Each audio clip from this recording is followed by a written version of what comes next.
반가워요. 항상 즐겁게 듣는 구독자로서 살아왔던 제가 결국 주인공이 되어 글을 쓰게 되었네요. 이야기를 쓰는 것은 처음이라 많이 고민했어요. 그러다가 누군가에게 진심으로 위로받고 싶은 마음이 생겨 용기를 내게 되었죠. 그럼 제 결혼 생활 중 일어난 스릴러 영화보다 무서운 이야기를 시작해 볼게요. 저는 선비 같은 남자를 만나 오랜 연애 끝에 결혼했어요. 그는 자상하고 섬세한 사람으로 제 마음을 읽어주는 듯했죠. 그에게 절망적인 타격을 받았네요. 시부모님도 남편처럼 착하셨고 제게 상냥한 대우를 해주셨어요. 대답이 없는 신부들에게는 죄송하지만 남편뿐 아니라 시댁에서도 축복을 받았죠. 하지만 친부가 큰 걱정거리였어요. 아버지는 부유한 어머니를 찾아 결혼했지만 아직 직업을 찾지 않고 노는 모습을 보였어요. 어머니가 바쁠 때는 밖에서 술을 마셨죠. 도박을 하고 여러 차례 바람을 피워 엄마의 마음을 상하게 한 한심한 짓을 저질렀다. 대학에 다니면서 이 사실을 알게 되었고 아버지가 미워질 정도로 엄마를 속상하게 했다. 아버지는 나이는 들었지만 아직도 마음이 못 안정해 보였다. 그래서 성인이 된 나는 엄마에게 이혼해달라고 충고했다. 우리 가족은 도움을 주지 않고 오히려 한심한 행동을 범하며 가만히 놔둘 아버지와 함께 지내고 싶지 않았다. 그러나 엄마는 항상 아버지를 불쌍하게 여기며 감사해만 했다. 네, 아버지는 고아원에서 자란 사람이었고 사랑받은 적이 없어서 사랑하는 법을 몰랐다는데 젊었을 때 여러 사람과 사랑을 나누었었다고 한다. 우리 엄마에게 돈만 쓰고 책임을 지지 않는 것은 애정 결핍이 아니라 그냥 엄마를 호구로 여기고 있는 것이라고 한다. 아버지가 사업을 한다며 엄마에게 많은 돈을 가져다 썼는데 그 사업이 실패하면 양심이라도 있어서 엄마를 위해 살아가야 하는 것 아니냐고 했다. 나는 아버지를 보면 단지 한심하다고만 생각할 뿐이다. 그의 행동에 이해가 가지 않을 뿐이다. 아버지가 어렸을 때 방황을 많이 했지만 지금은 많이 변했다고 하더라. 이제는 엄마를 위해 밥을 차려주고 청소를 돕기도 한다. 엄마와 시골에서 살다가 도시로 이사와 남편을 만나 결혼에 충격적인 변화를 겪게 된 주인공의 이야기입니다. 처음에는 남편의 냉담한 태도에 답답함을 느꼈고 아빠와의 관계를 반영하여 사랑받지 못하는 느낌을 받았습니다. 하지만 엄마는 아빠를 용서하고 감싸주는 모습을 보며 남편에게도 이런 모습이 필요하다고 느꼈습니다.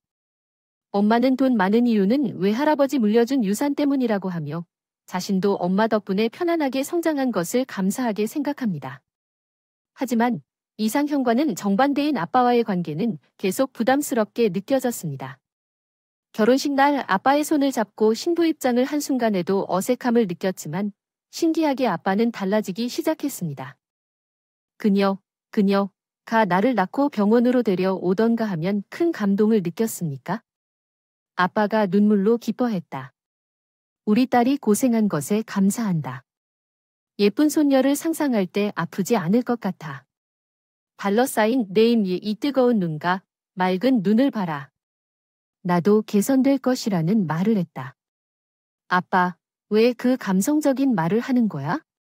손녀가 나타나면 좋겠다. 무슨 일일까? 태양이 서쪽에서 뜨는 것이 아니다. 동쪽이든 서쪽이든 피부가 어디서든 손녀를 보기 때문에 상관없다. 아니다. 나는 세상을 제외한 아무것도 보지 않아.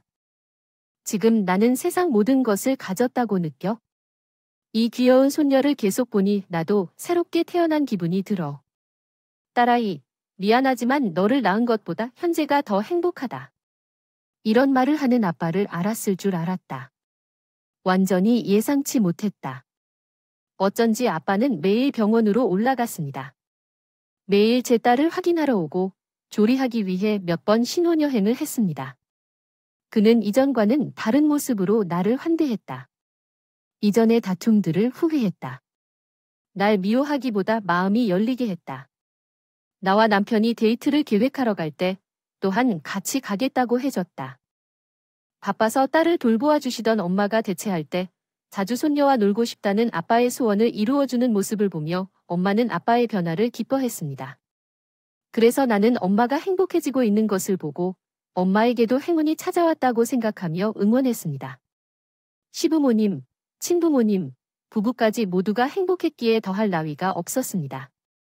그러나 몇 달 후 충격적인 사건이 벌어지게 되었습니다.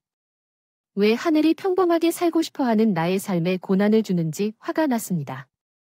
아빠와 엄마가 벚꽃 구경을 가던 중 탱크처럼 큰 트럭과 사고가 발생했습니다. 아빠는 다리와 허리를 심하게 다치고 엄마는 사망하였습니다. 제발 엄마에 대한 소식이 틀렸으면 좋겠다는 마음으로 병원으로 달려갔지만 이미 엄마는 영안실로 옮겨져 있었습니다. 엄마가 하얀 천을 머리까지 덮고 계신 모습을 보자 나는 온몸이 떨렸고 기절했습니다. 경찰은 사고를 단순 교통사고로 처리하고 장례를 치르라고 했고 남편은 엄마의 장례식을 치르게 되었습니다. 나는 엄마의 영정 앞에서 계속해서 억지로 울음을 참으며 세상을 떠난 엄마가 평화롭길 바랐습니다. 한편 같은 사고를 당해 다치게 된 아버지는 수술을 받고 있는 병원에서 잠시 나가 있어요. 엄마의 장례식에 참석하지 못해서 미안하다며 자신의 실수로 엄마를 떠나보내게 된 것이 가슴 아팠고 죄책감에 시달린 것 같아요. 하지만 아빠는 엄마를 위해 벚꽃을 구경시켜주는 것이 그분의 소원이라며 마음이 무거워하지 않았어요. 그저 하늘에 있는 엄마가 필요로 하셨기 때문에 떠나간 것이라고 생각했어요. 장례식이 끝나고 엄마의 장례를 마치고 나서 아빠는 병원에서 퇴원했지만 한 달 동안은 은둔 생활을 택했어요. 아빠는 사고로 인한 죄책감 때문에 스스로를 용서하지 못하고 아무것도 제대로 해주지 못한 것에 미안해하며 깊은 슬픔 속에 빠져 있었어요. 하지만 제가 딸을 키워야 하는 엄마로서 엄마의 죽음을 받아들이고 일상에 집중해야 했기 때문에 아빠의 상황을 완전히 이해하지 못했어요. 아빠는 옛날처럼 자주 집으로 오지 않고 제 딸을 보러 오지 않았으며 집을 비우고 산속의 절을 방문하며 엄마의 명복을 빌던데요. 그러던 중 한 달이 지난 후 아빠는 엄마의 유고를 안치하기 위해 찾아왔어요. 오랜만에 보게 된 아빠를 보고 반가웠고 눈물을 흘리며 안아주었어요. 아빠는 여전히 미안하다는 말만 되풀이 하셨습니다. 그리고 본론으로 넘어가 엄마가 갑자기 세상을 떠나셔서 유산을 어떻게 해야 할지 모르겠다며 무료로 오셨다고 하시더군요. 저는 능력 있는 남편의 품에서 편하게 지내고 있으니 엄마의 재산이 딱히 필요 없었습니다. 남편도 돈 욕심이 크지 않았기 때문에 갈등 빚을 일이 없었죠. 그래서 엄마의 모든 유산을 친정 아빠께 써달라고 말했습니다. 아빠, 엄마가 평소 기부하는 거 좋아하셨으니까 기부하시는 건 어때? 엄마 재산이 아주 많은 건 아니지만 분명 많은 사람들이 도움을 받을 수 있을 거야. 물론 아빠 노후자금 정도는 빼놓고 말이야. 나 같은 놈이네 엄마 유산을 쓸 자격이 있겠니? 큰형님 말대로 모든 재산을 기부하는 걸로 하면 좋을 것 같구나. 아빠는 욕심도 없고 자격도 없으니 엄마 유산은 건들지 않을 생각이에요. 우리 손녀한테 이제라도 떳떳한 할아버지가 되고 싶으니 그렇게 하게 해줘라. 아빠 진짜 많이 변했네. 내가 알던 사람 맞아. 그래, 그럼 아빠가 알아서 엄마 유산 기부하는 걸로 정리했어요. 그럼 아빠는 엄마랑 살던 집에서 계속 지낼 생각이에요. 그럼 전처럼 아빠가 손녀 좀 자주 봐주고 그래 혼자 속상하게 시간 보내지 말고 말이에요. 내 딸이 할아버지가 많이 보고 싶었는지. 가요. 최근에 많이 울더라고 하더라. 아버지가 변했다는 것은 나는 예전부터 알고 있지만 아버지는 나의 상상을 훨씬 뛰어넘는 사람으로 변해 있었어. 아버지는 엄마의 유산에 10원 한 개도 쓰지 않겠다고 했거든. 이제는 더 이상 그 집에서 살 수 없을 것 같아서 엄마는 그 집을 팔고 어딘가 공기 좋은 곳으로 떠날 생각이야. 응, 너도 이야기를 들었지. 아버지도 그 산속에서 조용히 생활할 생각이라고. 엄마가 그리워하면서 말했어. 그래서 아버지는 미안했던 일들을 회상하면서 살 거라고. 아버지가 언제나 너를 아끼던 것 같아. 하지만 아버지가 떠나신다고 해서 너무 서운하지. 앞으로 우리는 만나기 힘들어질 거야. 아버지가 손녀를 못 만날 거라고 하니까. 가끔 엘비가 사람처럼 살아가면서 내게도 보여주고 사위에게도 보여줄 테니 걱정 마. 넌 이 집에서 행복하게 살아야 돼. 정말 아쉬워. 그럼 시골 어딘가로 떠날 생각이야? 아, 엄마의 고향으로 가려고 했구나.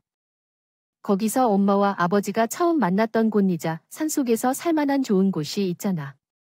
다른 곳을 알아봤는데 배가가 없었대. 비싼 돈을 주고 집을 사야겠다고 해서 다른 곳으로 가려고 했나 봐. 아까 말했듯이 내 엄마의 유산을 내게 주고 싶어 하지 않는다고 했지. 그래서 다른 어려운 사람들이 쓰는 게 100배 더 나을 것 같아. 아버지는 예상치 못한 말을 하셨어. 한때는 어려운 삶을 살며 사람들을 괴롭힌 사람이었는데 어느 날 갑자기 180도 변해서 놀랐어. 사실 엄마의 유산을 가져가는 것을 걱정했지만 아버지는 나를 보내주며 놀라게 했어. 그 후 며칠이 지나고 엄마가 돌아가고 나니 모든 게 자연스럽게 정리됐어. 나는 육아와 남편을 돌보느라 엄마를 다시 생각할 여유가 없었어. 몸이 바쁠수록 슬픔을 잊을 수 있어서 다행이라 생각했지만 동시에 엄마에 대해 미안해했어. 그런데 우리 가족과 시부모님은 모두 건강하고 평범하게 살아가고 있어. 많이 웃고 서로를 사랑하며 감사하며 하루를 보냈어. 그런데 어느 날 이상한 문자 메시지를 받았어. 사실 엄마가 돌아가기 전에 내 명의로 돌려받은 지방의 다른 집에서 전기요금 내역서가 왔어. 아무도 살지 않는 집인데 매달 수납된다고 써 있었고 이번에는 20만 원이라는 많은 금액이 청구됐어. 깜짝 놀라게 됐다. 내가 닭살이 돋아서 남편에게 곧바로 말했다. 여보, 엄마가 나에게 준 집이 있잖아. 돌아가시기 전에 나에게 준 집 말이야. 거기서 전기를 사용한 모양이야. 매달 영원히 전기요금이 온다고 하는데 오늘은 20만 원이 나왔다는 문자가 왔어. 20만 원? 그 정도면 한 달 동안 누가 사용한 것 같은데 어떻게 우리 집보다 전기세가 2배로 나올 수가 있어? 아무래도 누군가 몰래 살고 있는 것 같아. 이게 경찰에 신고해야 할까? 어떡하지? 그러더니 남편이 말했다. 혹시 다른 집에서 몰래 전기를 끌어다 쓰는 건 아닐까? 아, 찝찝하네. 그러지 말고 우리가 직접 가보자. 장모님께 받은 집에 가서 청소도 하고 정리도 하자. 그래서 며칠 뒤, 이른 시간에 남편과 함께 엄마가 물려준 집으로 향했다. 4시간을 운전하며 시골길을 달려 울퉁불퉁한 비포장도로를 통과하며 엄마의 집에 도착했다. 거리는 정말 아름다웠다. 길가에 핀 다양한 꽃들과 도시에서 볼 수 없는 맑은 하늘은 한국이 아닌 것 같았다. 남편과 함께 집에 들어가기 전 다시 이야기를 나누었다. 여보, 우리 엄마가 남겨준 집 주변이 너무 아름다워. 여기서 살고 싶어지는 마음까지 들어. 당신도 그렇지 않니? 남편은 고개를 끄덕였다. 나도 이런 곳에서 살고 싶다. 우리 딸이 이런 마을에서 자라면? 그래서 나에게 열쇠를 맡겨둔다고 하더라고요. 아, 그래요. 그러나 사장님 열쇠를 가지고 있지 않습니다. 열쇠는 이웃집에 있어요. 이웃집 주인이 알고 있다고 얘기해 주셨어요. 그래서 저는 이웃집으로 갔어요. 안녕하세요. 저기요. 제가 이웃집에 살고 있는데 엄마가 남겨둔 열쇠가 이쪽에 있다고 하더라고요. 열쇠를 좀 빌려주실 수 있을까요? 예, 그래요. 열쇠 여기 있습니다. 여기 가져가세요. 시선을 발광시키는 그런 열쇠처럼. 유아, 감사합니다. 이웃분. 이렇게 해서 열쇠를 되찾아 집으로 돌아왔어요. 집 안으로 들어가 안심하고 늦은 밤까지 즐거운 수다를 이어갔답니다. 열쇠를 갖고 계셔야 한다는 말씀을 기억했었던 것 같아서 드디어 왔습니다. 사장님, 제 집 대문 열쇠가 있나요? 그 말에 중개인은 머리를 극적거리며 잘 모르겠다고 하더군요. 한번 찾아보겠다고 했습니다. 책상 위와 서랍장을 뒤적거리더니 열쇠가 있을 만한 곳은 다 찾아보았지만 아무것도 발견하지 못했습니다. 중개인은 열쇠를 받은 기억이 없다며 잘못 들었을지도 모른다고 말했습니다. 제게 대문 열쇠를 맡겨주셨나요? 기억을 되새겨봐도 떠오르지 않아요. 그리고 다 찾아봤는데도 아무것도 나오지 않았어요. 죄송한데 어떻게 해야 할까요? 하지만 오늘 꼭 집에 들어가셔야 하는 이유가 있나요? 중개인은 주저리 열쇠가 없다고 하면서 왜 갑자기 엄마 집을 찾아온 것인지 물었습니다. 표정이 불안한 듯한데 왜 갑자기 오셨나요? 집이 빈 상태로 방치되어 있을 테니 걱정입니다. 저 역시 오늘처럼 갑자기 와본 적이 없습니다. 그런데 최근에 사용된 전기세가 문자로 온 건 20만 원이 소비되었다는 것이었습니다. 누가 몰래 전기를 사용했는지 확인하고 정리할 겸 왔습니다.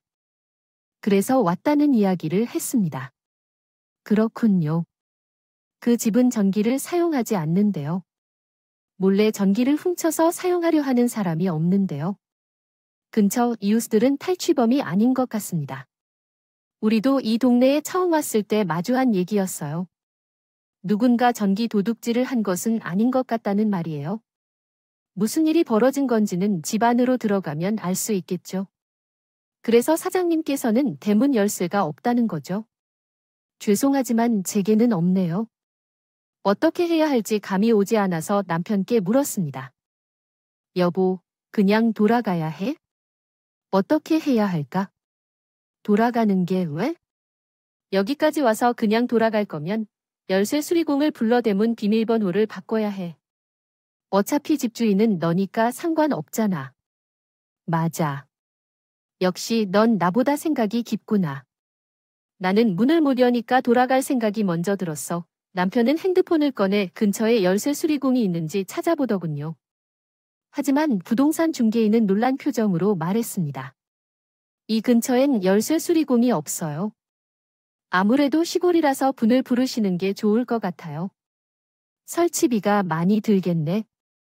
괜찮아요. 사장님께선 이미 열쇠를 바꾸기로 결정하셨으니까 비싸도 교체해야 해요. 그러지 말고 대문 열쇠를 집에 두고 왔으니까 내려가 보시는 게 어떨까요? 돌아가신 어르신의 흔적이나 없애는 느낌이 들어서 좀 그렇네요. 이상하게 부동산 중개인은 우리가 빨리 올라가길 바라는 것 같았습니다. 특별히 바빠 보이지도 않는데 말이에요. 그래서 대답하지 않고 남편이 빨리 열쇠 수리공을 찾길 바랐습니다. 이윽고 전화 통화를 마친 남편이 30분 안에 수리공이 온다는 말을 했어요. 사장님이 근처에는 수리공이 없으시다고 하셨는데 아닌데요. 앞에 10분 거리에서 영업하는 분이 있어요. 지금 점심을 드시고 있어서 30분 안에 오신다고 해요. 그럼 저희는 그만 나가 볼게요. 집 근처 풍경이 너무 예뻐서 구경이나 하면서 기다리면 좋을 것 같거든요. 그래서 남편 손을 잡고 집 앞을 서성이며 시원한 공기를 즐겼습니다. 그런데 부동산 중개인이 따라 나와서 눈치를 채고 있는 것 같았어요. 걸리적거리는 건지 불편하게 만든다는 생각이 들었습니다. 이윽고 열쇠 수리공 사장님이 오토바이를 타고 도착했어요. 우리는 대문을 가리키며 도어락을 교체해달라고 부탁했죠. 그러자 부동산 중개인이 대문 앞을 막으며 말했어요. 사실은 제가 사모님 댁에서 전기를 몰래 끌어다 썼습니다. 압축을 죄를 지쌌군요. 정말 그랬나요? 그런데 왜 아까는 시치미를 뚝 떼고 있는 거죠? 모르는 척 하는 척 하셨어요. 그리고 사장님 개연성을 끌어들이려면 대문을 열고 들어가야 해요. 설막대문 열쇠가 있는데 없다고 거짓말 하신 거예요. 그러자 그는 손수건을 흔들며 아니요. 열쇠는 진짜 없습니다. 저는 울퉁불퉁한 길을 건너서 들어가 전기를 끌어다 썼어요. 사실은 우리 부동산이 어뢰 기운만 굽고 있어서 임대료가 밀렸거든요. 그래서 한 푼이라도 아껴보려고 나쁜 짓을 했네요라고 사실을 또박또박 전하는 겁니다.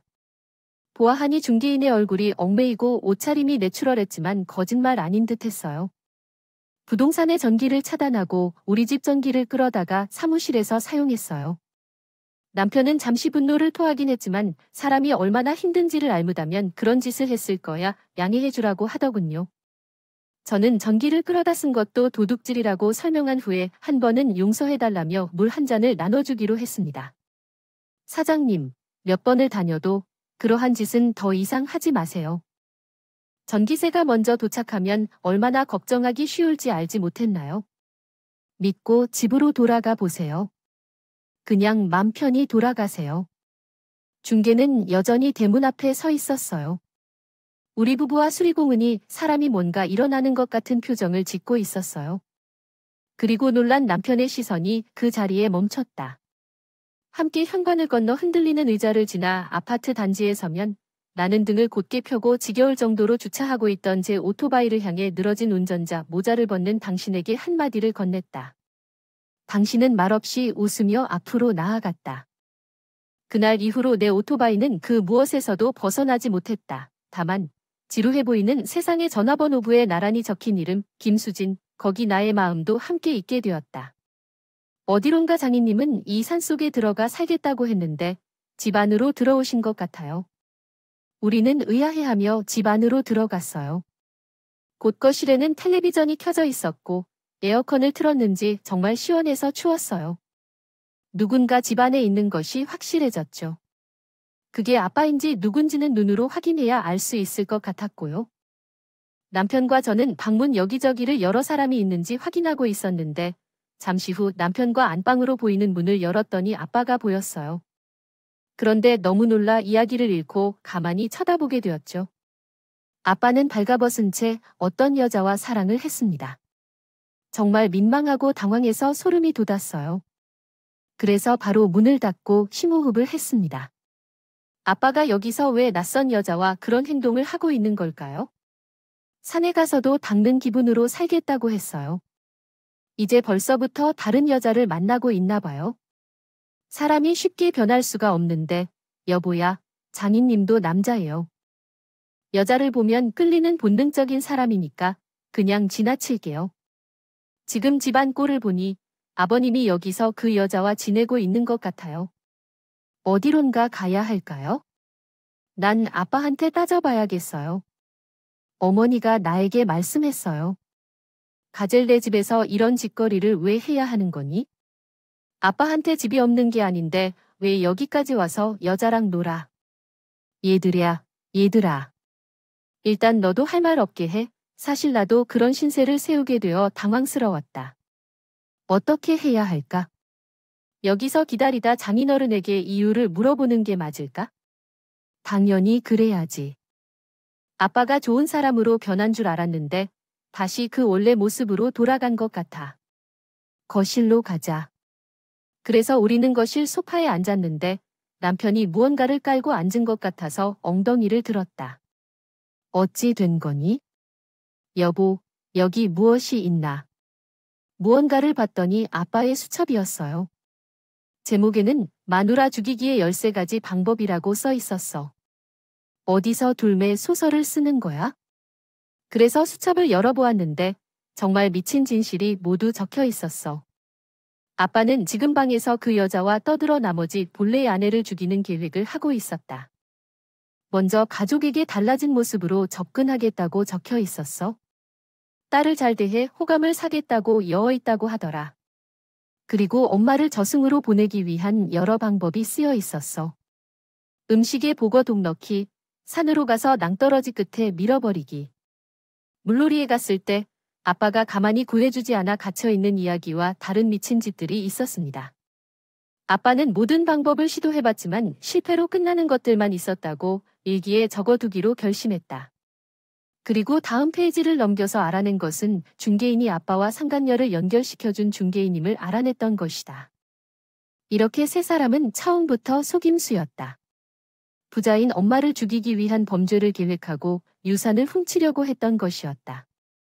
이 사실을 알게 되자 중개인이 왜 우리 부부를 건네주기 싫어했는지 이해가 되었다. 수첩의 마지막 장에는 엄마를 꼭꼭 감싸 보내려던 중간 고로의 교통사고가 성공적으로 끝났다고 적혀 있었다. 그리고 예상했던 대로 나는 엄마의 유산을 받지 못했고 모든 재산을 손에 넣게 되었다. 아빠는 나의 유산을 훔치기 위해 엄마와 함께 호의호식하면서 살 계획이었던 것이었다. 나는 어떻게 내 아빠가 이렇게 끔찍한 사람일 수 있는지 의문이 들었다. 그는 대처가 이상해졌는데 반성하는 게 아니라 유산을 훔치려던 생각으로 했던 것이라고 했다. 내가 아빠를 용서하고 과거를 잊어주려 했지만 그것은 모두 내 착각이었다. 엄마는 다정하게 바뀐 아빠를 지지하고 모든 것을 믿고 있었는데 그 후에 벌어진 불상사로 인해 상처받은 셈이었다. 이 모든 사실을 알게 된 후 나와 남편은 그때 정말 대단한 사태가 벌어지고 있는 듯 했습니다. 아빠와 상간녀의 갈등은 가족 간의 불화와 무능력한 상황을 현실적으로 보여주는 충격적인 사건으로 발전되었습니다. 아내가 남편을 통제하려는 모습은 더욱 심각한 문제를 야기했고 마을 주민들의 무심한 태도는 상황을 알리는 데 도움이 되지 못했습니다. 결론적으로 이 가족의 문제는 굉장히 어려운 상황으로 발전되어 가는 것으로 보였습니다. 남편의 후크와 어퍼컷을 몇 번 참았는데 고통스럽게 기절하게 되었어요. 그때 아버지는 거친 숨소리를 내며 왜 이런 일이 일어나고 있는지 이해하고 있는 거겠죠. 그래서 그 사람에게 나의 마누라를 죽이겠다는 내용이 쓰인 수첩을 보여줬어요. 이 끔찍한 행동을 하는 당신은 어차피 내 아버지라고 말할 수 있는가? 내 딸의 할아버지라고 할 수 있는가? 라고 소리쳤죠. 당신 때문에 무고한 어머니가 세상을 떠나야만 했어요. 당신은 성가치가 없어요. 오늘 내가 손을 써서 당신을 죽이겠어? 가족들에게 같은 고통을 느끼라고 제가 분노하여 소리쳤더니 아버지는 냉소적으로 웃었어요. 아이고, 얘의 바른 딸이네. 얘의 바른 딸이네. 너 때문에 내가 내 엄마와 결혼했기 때문에 너가 이 세상에 태어날 수 있었어? 그러나 넌 어떻게 아비의 얼굴과 몸을 그런 대사로 비하하며 이스라마를 했는지? 솔직히 말해, 2년째 너희 딸은 못생겼어. 그냥 호빵 같은 전응아 같아. 너의 추악한 얼굴을 매일 연기하면서 얼마나 겸손해진 것인 줄 알아야 해. 오바이트가 벌어진 일이 그저 하루 이틀이 아니고 이제야 연애가 아니라 삶을 보면서 좋다고 말하게 됐어. 그리고 너는 내 아니었더라도 죽었겠지. 그것이 말이야. 아무도 암이 없다고 하면서 조용히 떠날 생각을 했는데 그 애인의 일기장이 식탁 위에 있어서 확인해봐도 된다고 말했어. 생각 좀 해봐. 고통스럽게 암에 걸려서 죽는 게 더 낫겠냐고. 교통사고로 갑자기 세상을 떠날 게 더 낫겠냐는 말이야. 아무나 생각해봐도 후자가 낫겠지. 그래서 내가 널 편하게 보내주려고 그 일기를 썼다고 했어. 엄마가 내 덕으로 안도하고 저승길을 가게 되었다고 해. 얘야, 알아들으면 그만둬. 내 엄마를 위해 좋은 일 했다고 생각했잖아. 내 엄마를 편안하게 보내준 은인으로 기억할게. 엄마가 암에 걸렸다고 하니까 맞는 말이야. 그렇다면 아픈 엄마를 돌보는 게 남편이 하는 일이지. 너는 아프게 된 엄마를 사고사로 위장해서 저승으로 보내버렸어. 그냥 새로운 시작을 하고 싶었기 때문에 말이야. 그런데 엄마를 은인으로 상상하면서 평생 엄마를 괴롭히다 이렇게 벌 받을 거라곤 상상도 못했지. 너 같은 사람은 지옥에 가야 해. 오늘 당신을 지옥에 보내줄게. 나는 거실과 주방을 수색하며 아빠의 물건을 찾아보다가 그 쇠파이프를 찾아내서 아내를 향해 휘두르려고 했어. 그런데 그때 남편이 나에게 울면해. 그것은 혈세를 쳐가며 주장했다. 알아, 이런 것들은 우리가 하는 일이 아니라 그냥 생존하다가 지옥에서 영원히 살 것이다. 천벌을 받게 될 것이다. 하늘의 모친님도 이를 용서하지 않을 것이라고 말했다. 이제 경찰에 모든 것을 넘겨야 해. 아니면 이들을 처단하고 내 인생도 끝내야 하는 걸지도 몰라. 억울하게 죽은 어머니를 위해 복수하겠다고 이런 것들을 내려놓으라고.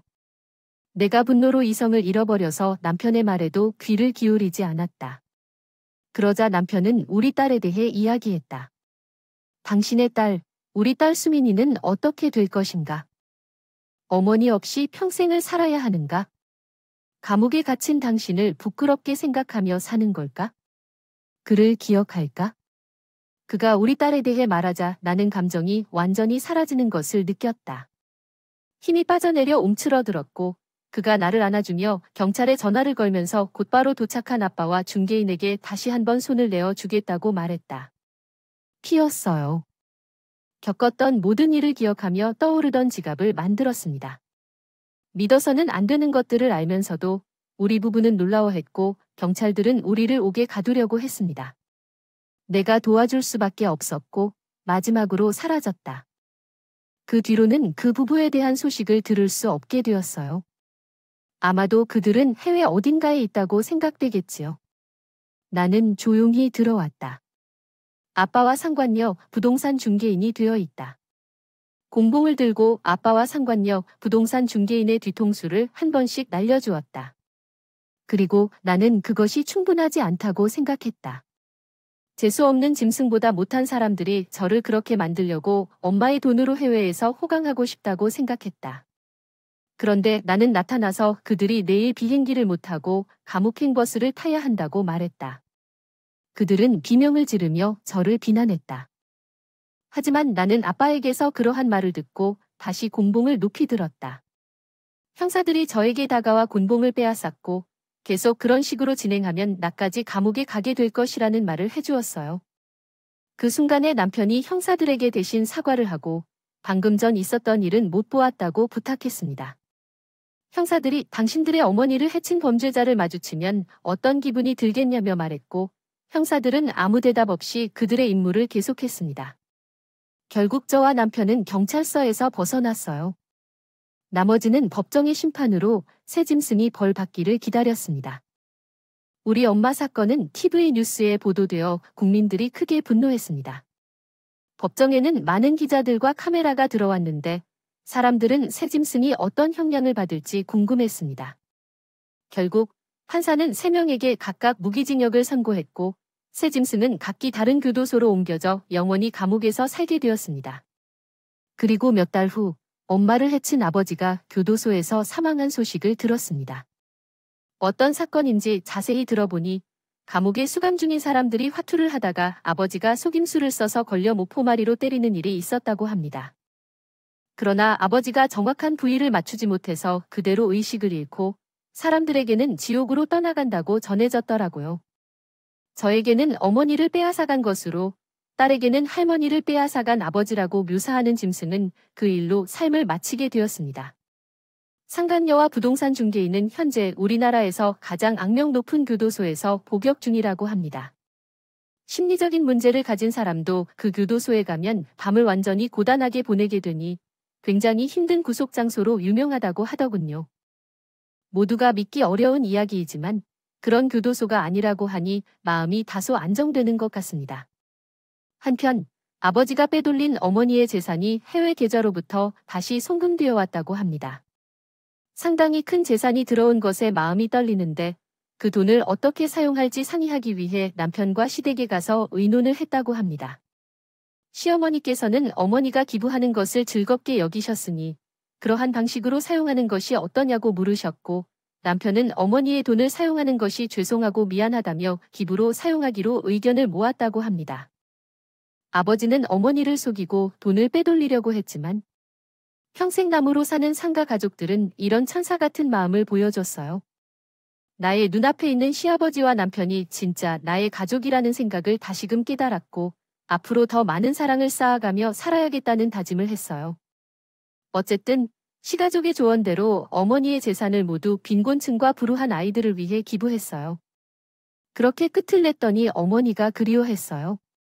남편과 함께 묘지로 찾아가서 그동안 있었던 일을 어머니의 묘지 앞에서 고백했어요. 세상에는 악마 같은 아버지도 있지만 천사 같은 시가족들도 있다는 말을 잊지 않고 전해드렸어요. 그러니 걱정하지 말고 부디 하늘에서 편안히 눈을 감고 쉬시라고 일러드렸어요.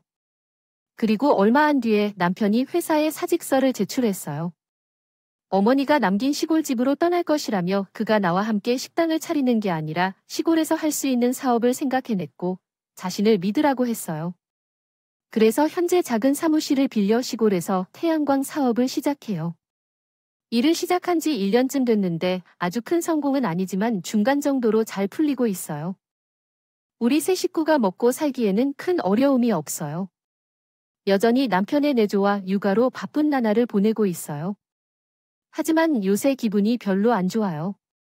복수도 다 했고 남편과 함께 이루고 싶었던 꿈도 이루었는데 엄마가 너무 그리워서 마음이 아파요.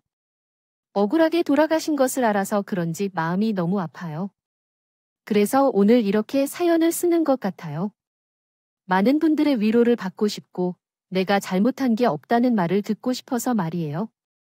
모든 부모를 무조건 사랑하고 존경할 수는 없는 것 같아요. 제 이야기를 들어주셨으니 잘 아실 거예요. 혹시 저처럼 저릴 아빠를 만난 분들이 계시다면 나쁜 상처를 입지 않도록 떨어져 계실 것을 바랍니다. 전 좋은 아내이자 좋은 엄마로서 열심히 노력해 보겠습니다.